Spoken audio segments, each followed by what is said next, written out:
जिल्हा नियोजन समिती सभागृहात सल्लागार समन्वयक समितीची बैठक नुकतीच पार पडली। रिझर्व्ह बँकेचे अमित कुमार मिश्रा, बँक ऑफ महाराष्ट्राचे क्षेत्रीय प्रबंधक विवेक नाचणे आणि नाबार्डचे विभागीय अधिकारी सुरेश पटवेकर आदी यावेळी उपस्थित होते। जिल्हाधीक्षक कृषी अधिकारी प्रकाश देशमुख हे देखील यावेळी उपस्थित होते।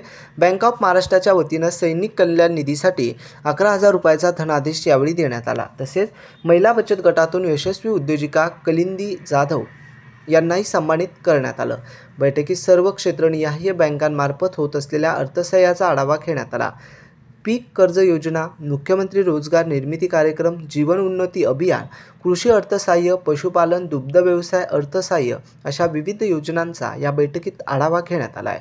स्वयंरोजगार आणि उद्योग करू इच्छिणाऱ्या अर्जदारास बँकांनी योग्य ते सहकार्य करून अर्थसहाय्य उपलब्ध करून द्यावे, आवश्यक त्या कागदपत्राची पूर्तता करून घ्यावी आणि शेतीपूरक व्यवसाय, दुग्ध व्यवसाय, पशुपालन अशा विविध क्षेत्रात अर्थसहाय्य केल्यास त्यातून चांगल्या प्रकारे ग्रामीण भागात रोजगार निर्मितीला चालना मिळू शकते, असे जिल्हाधिकारी दिलीप स्वामी यांनी या बैठकीत सांगितले। बँक अधिकारी कर्मचाऱ्यांच्याही अडचणी त्यांनी ऐकून घेतल्या।